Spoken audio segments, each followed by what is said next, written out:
সালামু আলাইকুম প্রিয় শিক্ষার্থী, আশা করি তোমরা ভালো আছো। আলহামদুলিল্লাহ আমিও তোমাদের দোয়ায় ভালো আছি। আজকে আমি আমার 284 নম্বর লেকচার শুরু করতে যাচ্ছি। প্রিয় শিক্ষার্থী, আজকে 284 নম্বর লেকচারের শুরুতে তোমাদের প্রতি আহ্বান রাখবো আমার YouTube channel Flar BD channel subscribe করার জন্য। ফ্লার বিডি চ্যানেলটি সাবস্ক্রাইব করলে আশা করি তোমরা উপকৃত হবে। প্রিয় শিক্ষার্থী, আজকে একাদশ শ্রেণীর কাজ শক্তি ও ক্ষমতা অধ্যায় থেকে একটি নতুন টপিকস নিয়ে আলোচনা করব। আজকের টপিকসটা অত্যন্ত মজাদার, একটু আমার সাথে থেকো।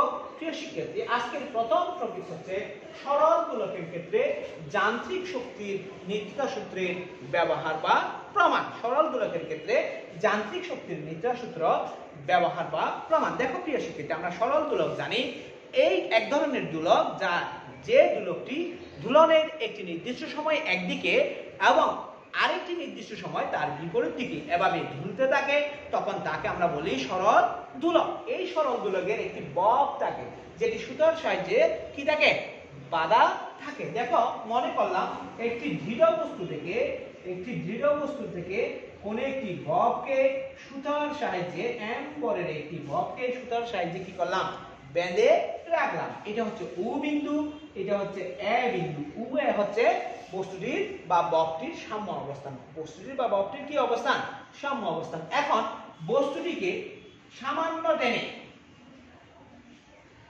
টেনে কি করলাম, ছেড়ে দিলাম এ বিন্দু পর্যন্ত।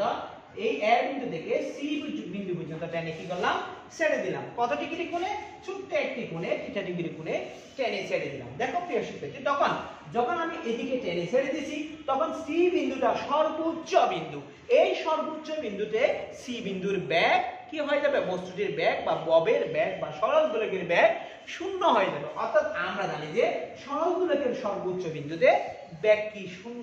এখন সরল দোলকের সর্বোচ্চ অবস্থানে পৌঁছানোর পর সি বিন্দু থেকে সে আবার সাম্য অবস্থানে আসার চেষ্টা করবে, এ বিন্দুতে আসার চেষ্টা করবে। এ বিন্দুতে যখন সে আসবে তখন বেগ সর্বোচ্চ হয়ে যাবে, তখন ভি সমান ভি হয়ে যাবে। ভি সমান কি হয়ে যাবে, ভি হয়ে যাবে। দেখো প্রিয় শিক্ষার্থী, এখন এ বিন্দুতে এসেই বস্তুটি কি করতে পারবে না, ববটি বা দোলকটি থেমে থাকতে পারবে না। সে এ বিন্দু অতিক্রম করে আবার কি করবে, উল্টো দিকে চলে আসবে। উল্টো দিকে কত পর্যন্ত আসবে, ডি বিন্দু পর্যন্ত দূরত্ব আসবে। এই ডি বিন্দু পর্যন্ত দূরত্বে আসলে ডি বিন্দুতে সে কি করবে, সর্বোচ্চ দূরত্ব অতিক্রম করবে। এই সর্বোচ্চ দূরত্বটা সর্বোচ্চ সর্বোচ্চ বিন্দুতে বেগ আবার কি হয়ে যাবে, 0 হয়ে যাবে। আবার সে কি করবে, একটু অপেক্ষা করার পর, একটু সামান্য সময় অপেক্ষা করার পর সে আবার এ বিন্দুর দিকে গতিশীল হবে। অর্থাৎ ডি বিন্দু থেকে এ বিন্দু, এ বিন্দু থেকে সি বিন্দু, সি বিন্দু থেকে আবার এ বিন্দু, এ বিন্দু থেকে আবার ডি বিন্দু, এবার কি হতে থাকবে, গতিশীল হতে থাকবে। দেখো প্রিয় শিক্ষার্থী, আমরা এই সরল দোলকের ক্ষেত্রে সি বিন্দুতে, এ বিন্দুতে তাদের শক্তির নিত্যতা বজায় রাখতেছি কিনা কি করব, প্রমাণ করব। মনে করলাম কোন একটা সময় বস্তুটি বি বিন্দুতে অবস্থান করে। কোন একটা সময় বস্তুটি কি বিন্দুতে অবস্থান করে, এই ভি বিন্দুতে অবস্থান করে। তাহলে দেখো,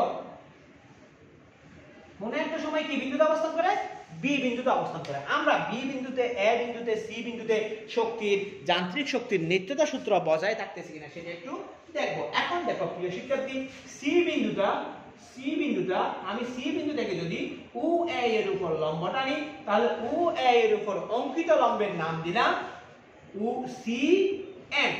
অর্থাৎ সি বিন্দুতে যখন বস্তুটি বা দোলকটি সি বিন্দুতে অবস্থান করে, তখন বস্তুটি সাম্য অবস্থান এ বিন্দু হতে এ এম উচ্চতায় অবস্থান করে। এ বিন্দু হতে কত উচ্চতায় অবস্থান করে, এ এম উচ্চতায় অবস্থান করে। আবার দেখো, যখন বস্তুটি বি বিন্দুতে অবস্থান করে, তখন বি বিন্দু থেকে যদি আমি ও এ এর উপর লম্ব টানি, সেটা হবে বি এন লম্ব। অর্থাৎ বি বিন্দুটি সাম্য অবস্থান থেকে এ এন উচ্চতায় অবস্থান করে। এখন আমরা দেখো সি বিন্দুতে দোলকের শক্তি বের করব। সি বিন্দুতে বিভব শক্তি, সি বিন্দুতে কত শক্তি, বিভব শক্তিকে আমি ইপিসি দিলাম। দেখো, বিভব শক্তি সমান আমরা জানি যে mgh। এখানে h মানে হচ্ছে যে সাম্য অবস্থান থেকে সি বিন্দু কত উচ্চতায় অবস্থান করতেছে সেটা। সি বিন্দুর উচ্চতা দেখো, সি বিন্দুর উচ্চতা হচ্ছে am। সি বিন্দুর উচ্চতা কত, am। আবার দেখো প্রিয় শিক্ষার্থী, তাহলে আমরা সি বিন্দুতে টোটাল বিভব শক্তি পাচ্ছি ইপিসি সমান mg ইনটু am। এখন দেখো সি বিন্দুতে যদি আমি গতি শক্তি লিখি, গতি শক্তি, তাহলে গতি শক্তি হবে ই কে সি সমান হাফ এম ভি স্কয়ার। দেখো আমি বলছিলাম যে সি বিন্দু বা সর্বোচ্চ বিন্দুতে v সমান 0, সেই ক্ষেত্রে হাফ m ইনটু 0, তার মানে আমরা পাবো 0। সুতরাং মোট শক্তি E1 সমান আমরা লিখতে পারি EPC প্লাস EKC সমান mg ইনটু am প্লাস 0, তার মানে mg into am। mg into কত? am। অর্থাৎ আমরা যখন বস্তুটি সি বিন্দুতে অবস্থান করে তখন দেখতে পাচ্ছি যে বস্তুটির সর্বমোট শক্তি, যান্ত্রিক শক্তি mg into am। mg into কি? am। এখন আমরা দেখব বস্তুটি সি বিন্দু থেকে বি বেগ প্রাপ্ত হয়ে ভি বিন্দুতে আসছে। সি বিন্দু থেকে বি বেগ প্রাপ্ত হয়ে কি বিন্দুতে আসছে? বি বিন্দুতে আসছে। দেখো সি বিন্দুতে গতিশক্তি ছিল না, স্থির ছিল, বিদায় কোনো প্রকার গতিশক্তি ছিল না, যা ছিল সবকিছুই কি শক্তি? বিভব শক্তি। কিন্তু বি বিন্দুতে কিন্তু কি আছে? গতিশক্তি আছে, সাথে কি শক্তিও আছে? স্থিতি শক্তিও আছে। সুতরাং বি বিন্দুতে বিভব শক্তি, বি বিন্দুতে বিভব শক্তি সমান, কাইন্ডলি একটু দেখবা, আমরা লিখতে পারি mg ইনটু বি বিন্দুটা সাম্য অবস্থান থেকে an দূরত্বে অবস্থান করে। সাম্য অবস্থান থেকে কত দূরত্ব অবস্থান করে? an দূরত্ব অবস্থান করে। এখন দেখো আরেকটু জিনিস লিখবো, an সমান আমরা লিখতে পারি am মাইনাস, দেখো এই an সমান am minus mn, am minus কি n? mn। তাহলে আমরা লিখতে পারি am minus mn, am minus কি n? n। তাহলে দেখো আমরা এখানে কি লিখতে পারি mg into am minus mg into mn। তাহলে বি বিন্দুর বিভব শক্তি হচ্ছে mg into am minus mg into mn। এখন বি বিন্দুর গতি শক্তি দেখব, বি বিন্দুর গতি শক্তি, বি বিন্দুর গতি শক্তি দেখো, বি বিন্দুর গতি শক্তি ই কে বি, এটা ছিল EPB। তাহলে বি বিন্দুর গতি শক্তি half m v square. Kindly একটু দেখবা প্রিয় শিক্ষার্থী, বি বিন্দুটা যখন বস্তুটি বি বিন্দু থেকে সি বিন্দু থেকে বি বিন্দুতে আসছে তখন বস্তুটি mn পথ অতিক্রম করছে। কত পথ অতিক্রম করছে? mn পথ অতিক্রম করছে। দেখো আবার এই যে সি বিন্দু থেকে বি বিন্দুতে আসছে, অর্থাৎ সি বিন্দুর অবস্থান থেকে বি বিন্দুর অবস্থান হচ্ছে mn দূরত্ব। কত দূরত্ব? mn দূরত্ব। আমরা জানি যে ভি স্কয়ার সমান V naught square plus 2gh। এখন দেখো ভি নট 0, এখানে 2g, h হচ্ছে mn, h হচ্ছে কি? mn। তাহলে আমি যদি এখানে বসাই তাহলে আমরা লিখতে পারি 2g ইনটু mn। এখানে বসাই দেব 2m into 2g into mn, 2 চলে গেছে, বাকি পাবো mg ইনটু mn। দেখো প্রিয় শিক্ষার্থী, আমরা যদি টোটাল শক্তি হিসাব করি, বি বিন্দুতে শক্তিকে যদি আমি E2 দিয়ে লিখি বা EB দিয়ে লিখি, EB সমান পাবো EPB প্লাস EKB। তার মানে mg into am minus mg into mn plus mg into mn। দেখো এখানে mg ইনটু mn, এখানে এই দুইটা পেয়েছিলাম, এটা আর এটা চলে যাবে, তাহলে বাকি থাকবে কি mg ইনটু am, যেটা আমরা কিন্তু সি বিন্দুর জন্য যে শক্তিটা পাইছিলাম ই বি বিন্দুতে একই ধরনের কি পাচ্ছি? শক্তি পাচ্ছি। একই ভাবে আমরা যখন এ বিন্দুতে যাব, দেখো এ বিন্দুতে যখন যাব তাহলে এ বিন্দুর জন্য পাবো EPA।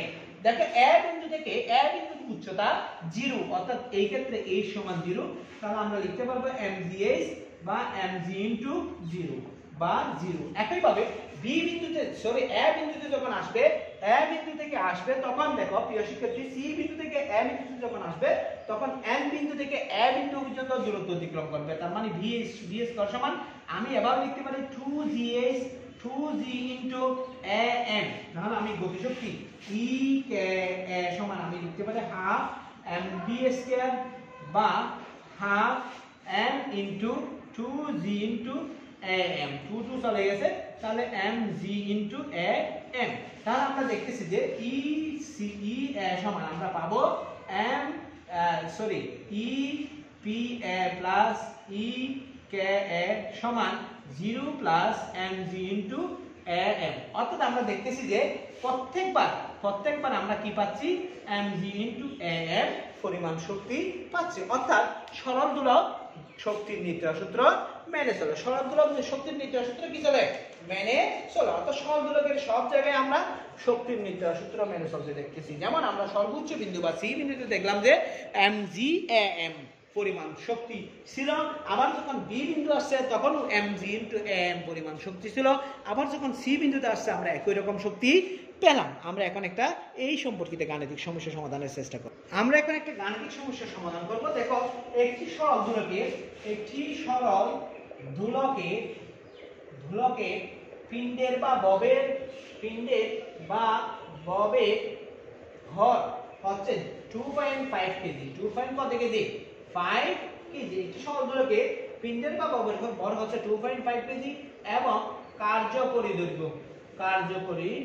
দৈর্ঘ্য হচ্ছে 1.3 মিটার। 1.3 মিটার। এখন দেখো, উলম্ব রেখা হতে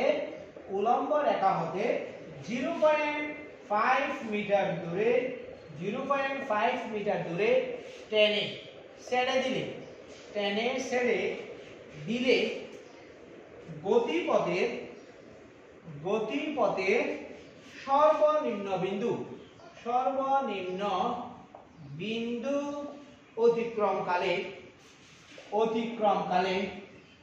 অতিক্রমকালে পিণ্ডের ব্যাগ ও গতিশক্তি কত? দেখো প্রিয় শিক্ষার্থী, আমরা এখানে কি দেখতে পাচ্ছি? আমরা বলতেছি যে একটি সরল দোলকের পিণ্ডের বা ববের ভর 2.5 কেজি, কার্যকরী দৈর্ঘ্য 1.3 মিটার এবং উলম্ব রেখা হতে 0.5 মিটার দূরে টেনে ছেড়ে দিলে গতিপথের সর্বনিম্ন বিন্দু অতিক্রমকালে পিণ্ডের ব্যাগ ও গতিশক্তি নির্ণয় করে। দেখো প্রিয় শিক্ষার্থী, মনে করো একটা সরল দোলককে আমরা এটার সাহায্যে আটকে রাখছি। এই আটকানো সরল দোলকটার এটার ভর হচ্ছে 2.5 কেজি। 2. কত কেজি? 5 কেজি। এই সরল দোলকটির ভর ছিল 2.5 কেজি। এখন এই সরল দোলকটিকে গতিপথে উলম্ব রেখা হতে 1.3 মিটার দূরে টেনে ছেড়ে দেব। 1.3 মিটার দূরে কি করব? টেনে ছেড়ে দেব। এখানে এটা এ বিন্দু কল্পনা করলাম, এটা বি বিন্দু কল্পনা করলাম। অর্থাৎ এ বিন্দু থেকে টেনে বি বিন্দুতে নিয়ে যাব এবং টেনে কি করব? ছেড়ে দেব। এটা হচ্ছে সি বিন্দু। অর্থাৎ বি থেকে সি বিন্দুর দূরত্ব হচ্ছে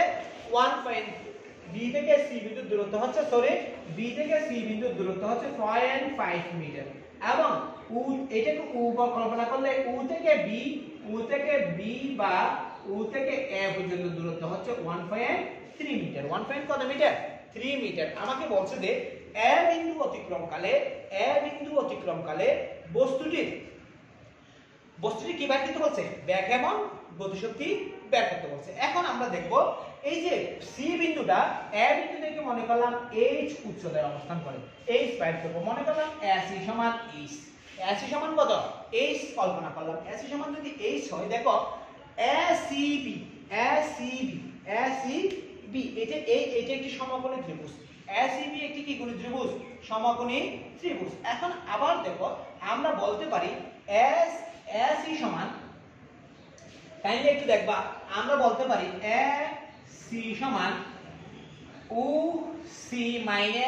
UA মাইনাস UC। কেমনে? এই যে AC মানটা U থেকে A পর্যন্ত দূরত্ব থেকে যদি আমি UC টা বাদ দিই তাহলে AC পেয়ে যাব। AC কি করব?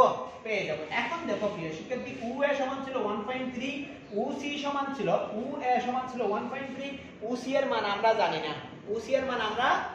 না। তার মানে 1.3 into UC, 1.3 minus UC। এখন দেখো, ত্রিভুজ সমকোণী ত্রিভুজ UBC হতে পাই, সমকোণী ত্রিভুজ UBC হতে পাই। কাইন্ডলি একটু দেখবা, সমকোণী ত্রিভুজ UB কি হতে পাই? C হতে পাই। কি পাই? UB স্কয়ার সমান UC square plus BC square, বা আমরা এখানে লিখতে পারি UC এর মান আমাদের যেহেতু দরকার, UC স্কয়ার সমান UB square minus BC square. UB square সমান ছিল 1.3 হোল স্কয়ার, BC স্কয়ার সমান ছিল 0.5 হোল স্কয়ার। তাহলে আমরা টোটাল ক্যালকুলেট করলে কত পাই একটু দেখি। 1.3 হোল স্কয়ার থেকে 1.3 whole square minus 0.5 whole square, তাহলে আমরা পাবো 36 বাই অর্থাৎ 1.44 পাবো। 1.44 পাবো। এখান থেকে যদি আমি OC বের করি, OC সমান পাবো, এটার বর্গমূল যদি আমরা করি, OC সমান আমরা পাবো 1.2 কত 2।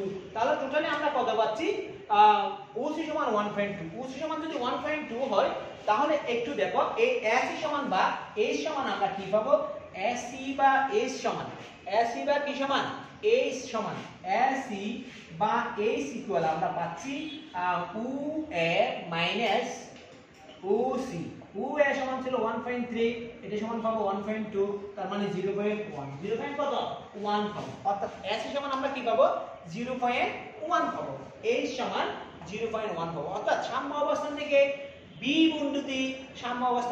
বিন্দুতে 0.1 মিটার উপরে অবস্থান করে। এখন আমরা বলছি যে আমরা জানি যে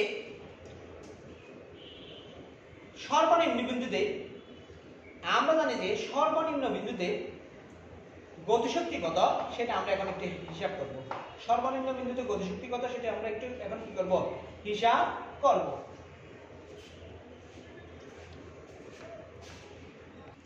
মনে করি দেখো আমরা জানি যে সর্বোচ্চ বিন্দুতে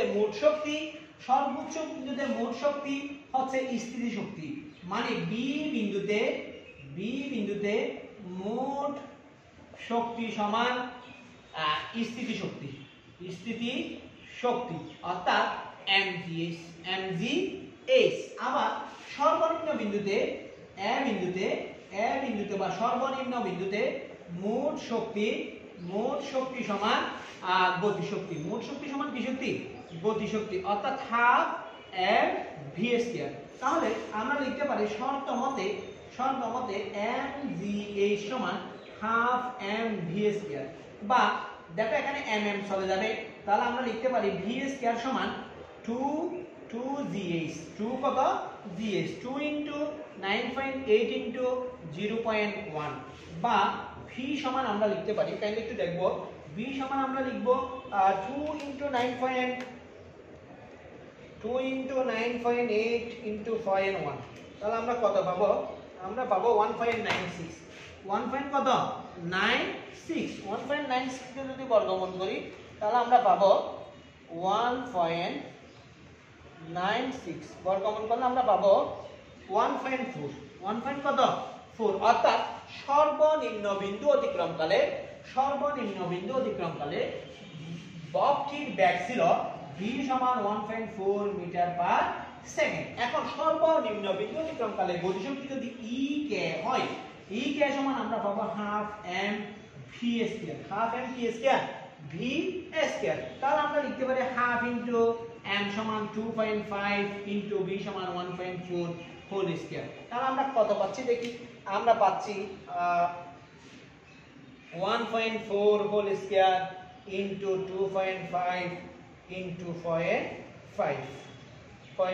তাহলে আমরা টোটাল পাবো 2.45। 2.45 যখন ববটি সর্বনিম্ন বিন্দু অর্থাৎ এ বিন্দুটি অতিক্রম করতেছে তখন তার গতিশক্তি ছিল 2.45 জুল, এবং যখন বস্তুটি এ বিন্দু অতিক্রম করতেছে তখন তার বেগ ছিল 1.4 মিটার পার সেকেন্ড। আশা করি প্রিয় শিক্ষার্থী তোমরা বুঝতে পারছো। আজকে এই পর্যন্ত, আমরা আগামী ক্লাসে নতুন একটি টপিকস নিয়ে তোমাদের সামনে হাজির হব। আসসালামু আলাইকুম।